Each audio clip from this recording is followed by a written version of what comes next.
Hello and welcome to another episode of The Average EV. Today is a sad day because this is one of my remaining days with my 2015 Tesla Model S70, and I'm going to give you my final ownership thoughts about this vehicle.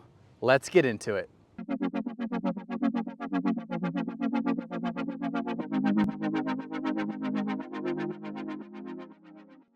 All right, everyone, so just to kind of rewind a little bit, my Kona Electric got totaled by a deer and I needed to purchase a car to kind of be the interim car before I get my next vehicle, which was supposed to be the Volvo EX30. So I went shopping. I was trying to figure out a car that would kind of hold its value and I would be able to turn around and not lose too much money on. And I was looking at Bolts, but I think I was going to lose a lot of money on a Bolt. So I finally decided on a Tesla Model S. I purchased this car for $20,000. That doesn't include all the taxes and fees. And then I did claim the used EV tax credit. So basically I got it for $16,000 plus all the taxes and fees. Pretty good deal. I have actually enjoyed the car over time. I've started to like it a little bit more. I'm going to go over all the specifics. But since I've gotten this car, I've seen a lot of people watching the videos on buying a used Model S. I've done range tests, degradation, all that sort of stuff. And so I know a bunch of you are wondering, if this is the car I wanted to get, should I get it or not? And that's kind of gonna be my perspective when I'm shooting this video and giving you all information. So I'm gonna turn the camera around and kind of walk you through some thoughts, and then, we're gonna call it a video. So here it is, everyone. I'm not going to do a full tour of the car because you've done that already. But one thing I personally really love about this car is the look. Now, I do like the front end of the refresh. I think it was 2016. They changed the front end a little bit, but I still like it. I walk up, I think it looks really nice, and I've enjoyed driving it. The biggest thing for me, and again, this is just a personal preference thing, this is a big car, or at least a big car for me. I came from a Kona, very small, to this Tesla Model S. It felt like going from a little dinghy to a yacht.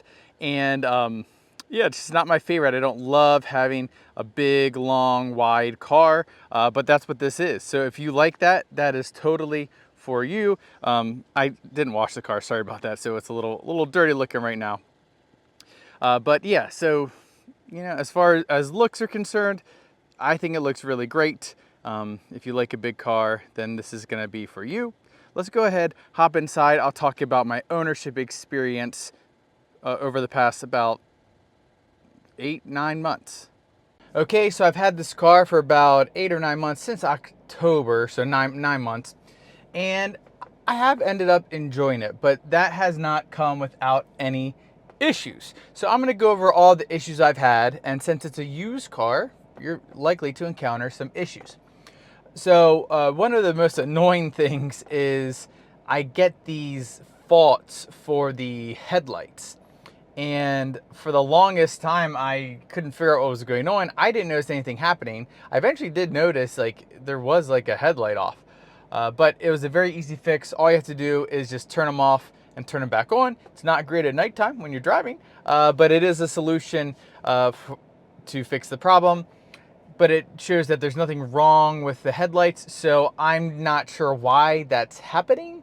I'm going to talk about this a little later.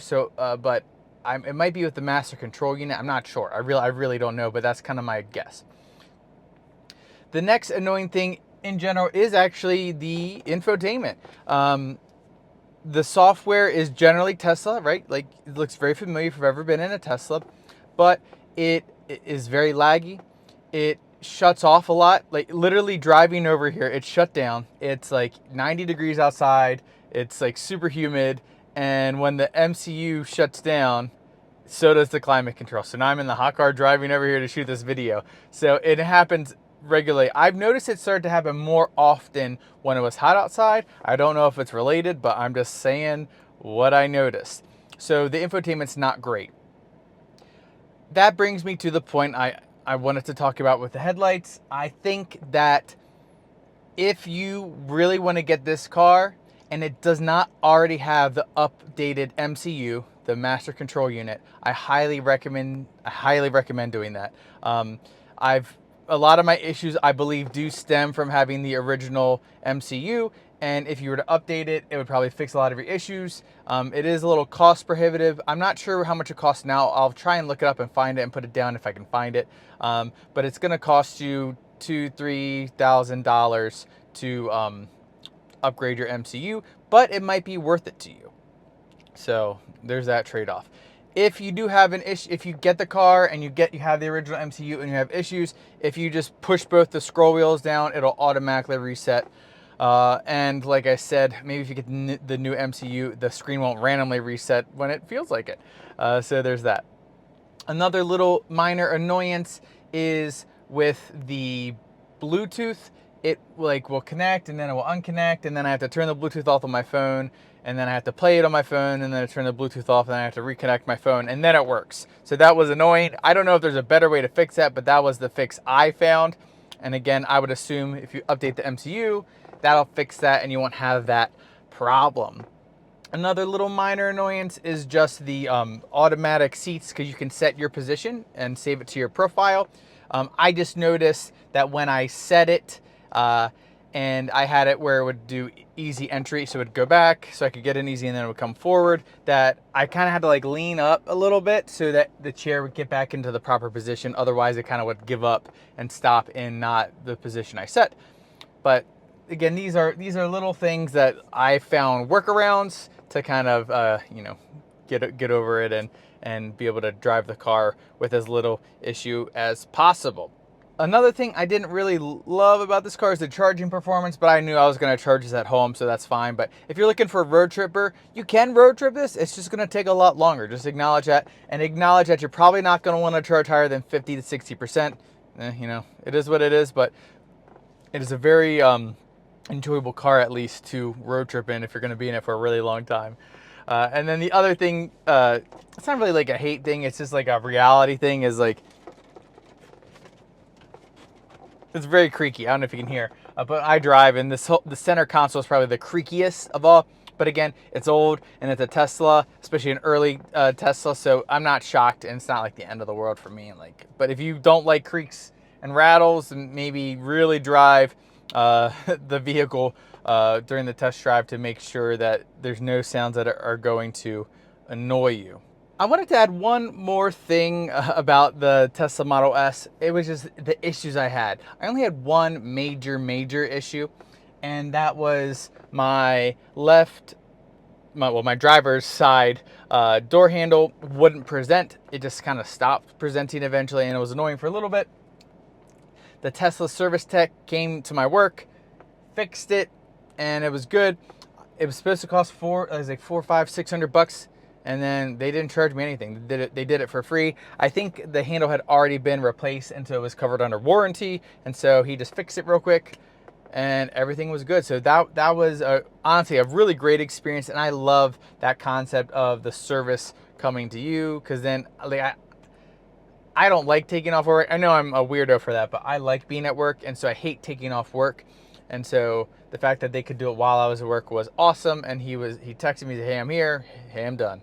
And that was it. So that was a pretty awesome experience, and definitely a perk to having a Tesla. Even an old Tesla, you still get that awesome service experience. So that's pretty much it with all my little annoyances about the car. Let me get into the things I really like about the car. I like driving the car. It drives really, really well. The handling's great. The acceleration, especially for just being a rear wheel drive, is great as well. So I have no complaints there at all. And having the dual motor versus just a rear wheel drive, obviously the dual motor would be a lot faster, but I've been perfectly fine with this rear wheel drive. I think it's 0 to 60 in 5.8 seconds, which is very reasonable for a rear wheel drive car of this size and length. So there's that. I've really enjoyed it. One thing I don't hate or love, but the suspension's not great, like the standard suspension, because it's a little bit sportier, and I don't like that. But if you like sporty suspensions, you'll probably be okay. But you can get an air suspension. So my brother had the air suspension version of this car, and he loved it. So if you can find the air suspension, make sure you get that. This one did not come equipped with the air suspension. And then another thing I really enjoyed I did like the sunroof and that it opened up. I can't tell you how many times I would, after work, I just open it up, open all the windows, and kind of drive home, blasting some music. Definitely very enjoyable about the car. Another thing I really liked about this car is not necessarily like in the car itself, but it's the app. The app is awesome. I love using it, especially when like I need to get something out of my car, but I drove my wife's car, have her keys, I don't have my keys. I can just use my phone, unlock it, get in it. Or if I really wanted to, like I want to switch cars or something like that, I can just unlock, I can start the car from my phone, move it and do all this stuff. That's awesome. This was a car from 2015 and you could drive it without the key and just use the phone, which was pretty incredible. So that's definitely something I really enjoyed about the car. Okay, everyone. So basically what I wanted to do now is go over some of my thoughts that you should consider if you want to purchase an older Tesla Model S. So first off, it has the NACS port, right? You can charge on any Tesla supercharger. However, since it doesn't have the proper CCS communications, you cannot charge it on CCS, which is unfortunate. There is a retrofit, but I'm not sure if you can do the retrofit on this car, if I'm being honest. But if you want to look into that, leave that down below. That would be awesome. It wasn't clear to me because I had heard some things like you couldn't, like if you did it, you could do like Chatamo. I don't know. So I didn't want to say anything that wasn't true. So if you know more than me, put it down below. That's absolutely fine. But for me, not being able to charge on CCS using an adapter has been a little inconvenient at times because there are the occasional times where I need a quick charge and the home charge isn't good enough, but that has been very few and far between. Another consideration is you're buying an older Tesla, right? So there aren't as many of these around. They're slowly, being removed from the fleet, if you will. So basically there aren't as many parts. If you need to get it repaired, it's going to be more expensive. And that also means your insurance is going to be more expensive because if it has to get repaired, it's going to cost more to repair it. So just because the car is cheaper, don't forget that your insurance might actually be a little bit more expensive. So my insurance from going from the Kona to the Tesla went up. And the Kona was a newer car. So there's that. And the Kona was a shared platform, so there's a lot of parts they could get from other Konas, and they were still being made at the time too. The Tesla, well, at least this Tesla Model S, the 2015 one, not so much. So be aware of that. Another thing is there have been some issues with the drivetrain powertrain stopping working.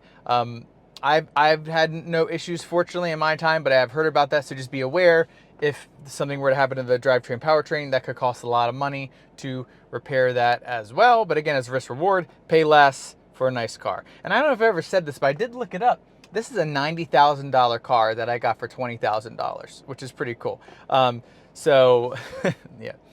Anyways, moving on to some other considerations with this car. Like I said, it's the slow charging, but if you home charge, that's going to be fine, and you're going to be A-okay.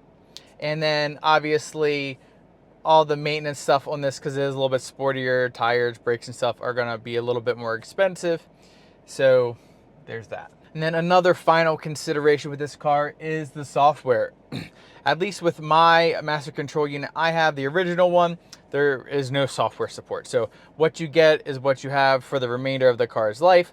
I'm not sure if you upgrade the MCU, if there are more software updates available. I really don't know. If you know, put them down below. That'd be great for me to learn and others to learn who are interested in this car. But at least for me, the software version I've got is the final one. The last software update I got was to make the warning symbols bigger. That was the last one I got, and had no functionality as far as making the car better, but it is what it is. So when you get this car, you get the car and as it is the day you purchase it.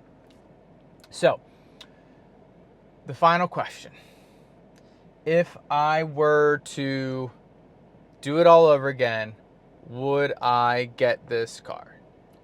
And for me, the answer is no. I wouldn't have gotten this car.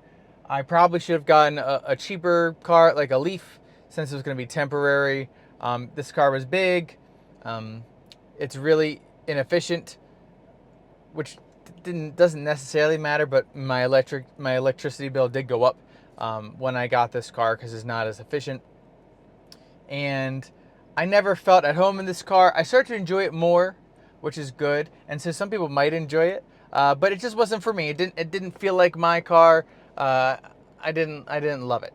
So for me, that's just what I wouldn't do it again. However, I see this car being great for a lot of people.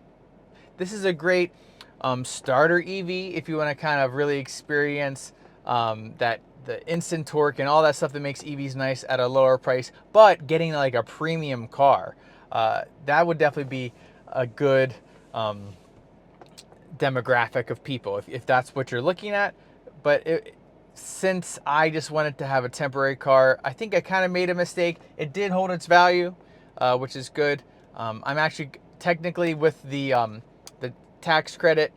If I were to sell this car, I would come out on top. With when I trade in, I don't have the exact number, but if I trade in, I'm gonna like either break even or just be below, which is fine. That was my plan all along, and so I'm absolutely cool with that. I'm not losing any money on this car, thankfully, and I'll be moving on to my next car. So yeah, those are my final thoughts about the Tesla Model S. It's a great car. It wasn't for me. It might be for you, and that's all I have. So I want to do one more thing. I want to kind of reveal, if you don't watch my videos, reveal the next car that I am going to be driving, hopefully in the next couple days. All right, everybody. So this is the end of Alfred, my 2015 Tesla Model S 70 rear-wheel drive. It's been a great vehicle. I've enjoyed it, even though I haven't necessarily loved it the whole time. It's been a great car for me. And now it's time to show everybody my next car. So here we go. That's right, everyone. I got a 2024 Chevrolet Equinox EV3 LT. This is the new kid on the block as far as EVs are concerned, and a lot of people are interested in it, and no one's really covering it, and I want to cover it. I know already it's not a perfect car, so I'm going to do a bunch of tests, road trips, and show everyone what this vehicle is and is not capable of. So if you're interested in that, follow along. I think this is a great affordable car. It gets the tax credit, and I think there'll probably be some good lease deals eventually on it too. So if you want to follow along, go ahead, give a like and a subscribe, hit the notification bell so you get all the updates about that car, and I will see you all next time.